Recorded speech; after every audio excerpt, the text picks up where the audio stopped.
Kemudian mendapat perlindungan di padang mahsyar nanti. Nah, satu di antaranya keutamaan, ya, mendapatkan perlindungan. Kenapa? Sebab Al-Quran yang dibaca itu akan memberikan syafaat, ya. Quran yang dibaca akan memberikan syafaat kepada pembacanya. Tapi mestilah kita kena belajar ilmu yang berhubungan dengan Al-Quran, khususnya tajwid. Bukan asal baca, tajwid dilanggar semua. Tidak. Rasulullah mengatakan, kam min qari'il Quran wal Quran yar'anu. Ramai orang yang membaca Al-Quran, namun Quran bukan memberikan syafaat, justru melaknatnya. Nah, satu di antaranya tidak membaca Al-Quran tidak secara tartil. Allah Subhanahu wa taala memerintahkan kepada kita, warattilil Qur'ana tartila. Bacalah Al-Quran dengan tartil. Tartil ini bukan berarti pelan-pelan satu-satu, tidak. Bukan berarti baca a'udzu billahi minasyaitonir rajim. Bukan gitu tartil. Tartil yang penting ikut tajwid. Ada orang yang bacaan laju, tak apa, yang penting ikut tajwid. Ini. Maka satu di antara ilmu yang berhubungan dengan Al-Quran adalah ilmu tajwid. Ini diperbaiki, ya, bacaannya menggunakan tajwid. Sebab kalau tanpa tajwid kadang-kadang akan merubah makna. Tajwid panjang pendek, kemudian sabtu-sabtu kena dijaga. Apatah lagi ini termasuk apa? Rukun dalam sholat, Fatihah khususnya. Maka kalau Fatihah itu tak mengikut tajwid, Fatihahnya salah, maka sholatnya pun ikut tak sah. Begitulah. Maka Quran yang dibaca akan datang memberikan syafaat, bantuan kepada kita saat di hadapan mahkamah Allah Subhanahu wa taala. Maka doanya, siapa yang biasa yang selepas khatam Quran membaca apa? Selepas baca Quran, waj'alhu lana hujjatan. Waj'alhu hujjatan lana, atau waj'al lana hujjatan. Waj'alhu lana hujjatan. Jadikanlah dia ya Allah hujjatan lana, yakni pembela bagi kami. Pembela berarti datang dengan memberikan bantuan kepada kita, memberikan syafaat kepada kita di padang mahsyar nanti, akan memberikan perlindungan kepada kita. Itu namanya hujjatan lana, menjadi peguam bela, bukan penuntut. Kalau penuntut lain kan, kalau di mahkamah kan ada dua kan, ada peguam bela, kemudian yang satunya apa? Hakim penuntut kan. Kamu salah, kamu kena gini, itu penuntut. Maka begitu juga. Kalau Al-Quran dijaga dengan sesuai dengan aturannya, kemudian diamalkannya, insya Allah dia akan datang dengan dia akan datang nanti di akhirat memberikan perlindungan kepada kita. Tapi kalaulah membacanya adalah salah, kemudian membaca kemudian dilanggar semua larangan-larangan dalam Al-Quran, maka Al-Quran nanti di akhirat menjadi hujjatan alaina, peguam, menjadi apa? Pendakwah kepada kita. Betul ya Allah, dia tak buat, padahal dia dah baca aku ya Allah. Misalkanlah dia membaca tapi dia bacanya salah semua, dia akan merugikan kita. Baik.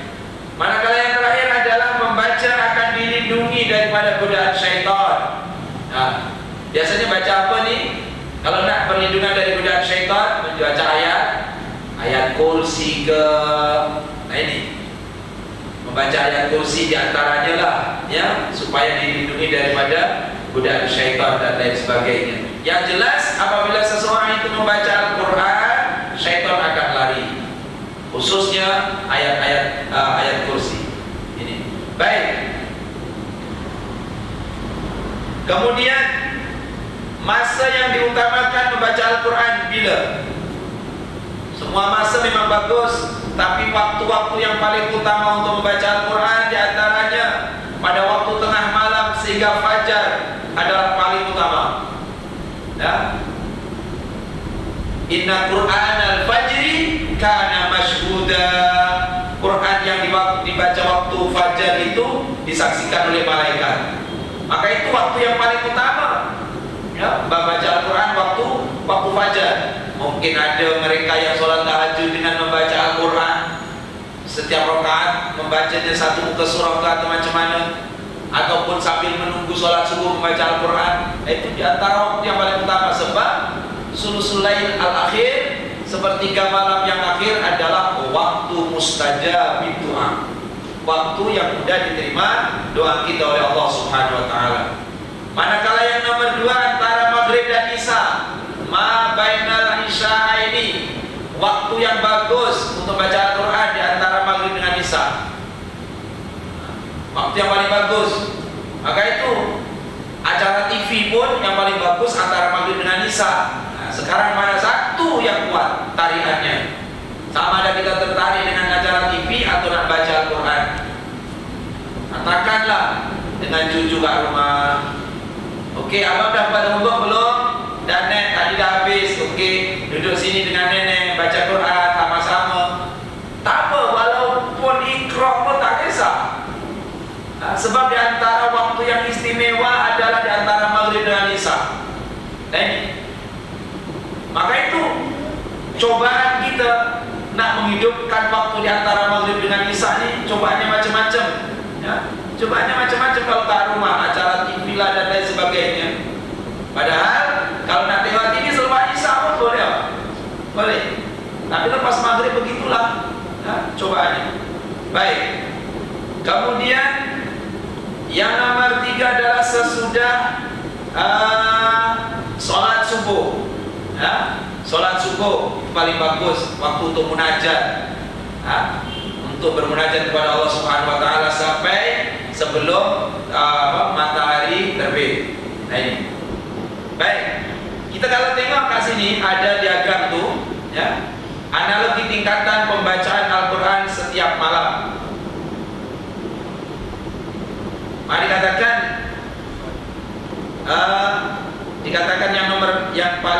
yang paling bawah tu, ya, yang dinamakan orang yang baca pelan apabila kita membaca sampai 9 ayat. Yang nomor 2 pengingat, yakni dikatakan kita membaca apabila mencukupkan pembacaan 10 hingga 49 ayat.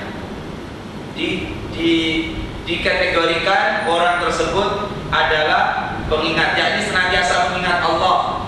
Kalau yang bawah tu pelalai, ya, berarti pelalai ini orang yang malas nak baca pun hanya sampailah 9 ayat saja. Baik.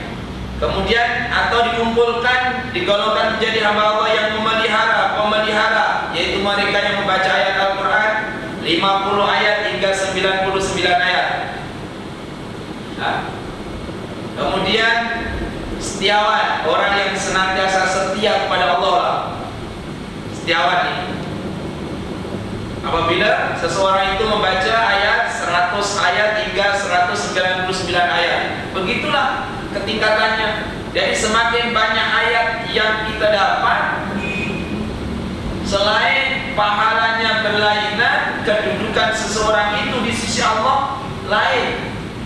Allah memanggilnya dengan adzakirunallah katsira, mereka yang banyak mengingat Allah, atau mereka yang lalai daripada mengingati Allah Subhanahu wa taala. Jadi maka itu terserah kita nak memilih yang mana satu, jadi golongan yang mana satu, asal saja kita sedikit pun tak apa, katakan sebelum tidur kita baca 10 ayat pun tak apa, ataupun satu muka surah pun tak apa. Dan ada sebelum tidur ke, bangun tidur pagi ke, dan lain sebagainya. Yang jelas yang diharapkan dengan membaca Al-Quran, mudah-mudahan kita mendapatkan syafaat daripada Al-Quranul Karim, insyaAllah.